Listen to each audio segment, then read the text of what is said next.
teniendo en mente que la velocidad es la derivada de la posición con respecto al tiempo, y recordando que del cálculo diferencial nosotros aprendimos que la derivada es la pendiente de la recta tangente a una curva en un punto, donde nuestra curva en este caso va a ser la trayectoria que tenemos aquí en verde que sufrió el móvil, pues la velocidad termina siendo un vector que va a ser tangente a esa trayectoria. Entonces, si queremos dibujar el vector velocidad en cualquier punto de la trayectoria, ¿qué es lo que tenemos que hacer primero? Trazar una tangente a la curva y en esa dirección va a quedar definido el vector, que es el que hemos llamado el vector velocidad.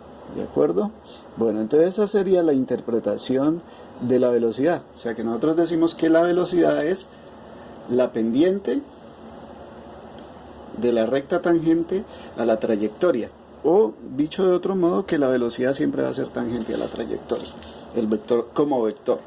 Ahora, supongamos que en este caso queremos también mirar cómo varía la velocidad. Entonces digamos que aquí yo tengo una velocidad inicial y en este otro punto vuelvo y trazo la tangente y digamos que tengo aquí una velocidad final. Entonces ahora estoy interesado en mirar cómo cambia la velocidad en función del tiempo. Voy a definir primero la aceleración media como la razón entre el cambio de la velocidad dividido entre el intervalo de tiempo en que se produjo ese cambio. Es decir, aquí haría la resta entre el vector final, velocidad final, menos el vector velocidad inicial, y dividiría este resultado entre el intervalo de tiempo. A eso es lo que yo voy a llamar la aceleración media.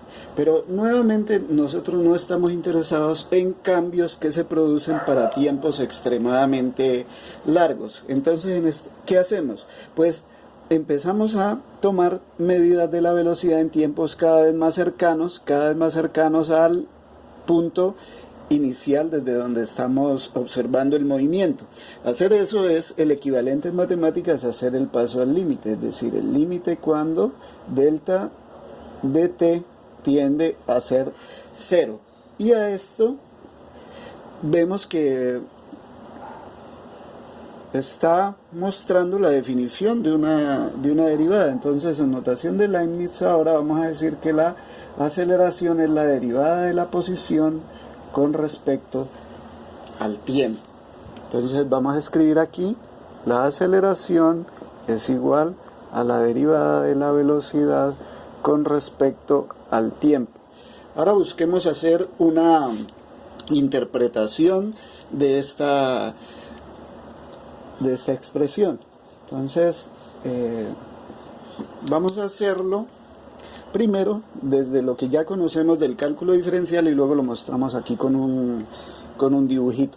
Entonces podemos decir aquí que esta derivada de la velocidad con respecto al tiempo la podemos ver también como la derivada con respecto al tiempo de la velocidad. Pero la velocidad, ¿quién es? La derivada de la posición con respecto al tiempo. Es decir, que nosotros podemos ver también la aceleración como la segunda derivada de la posición con respecto al tiempo.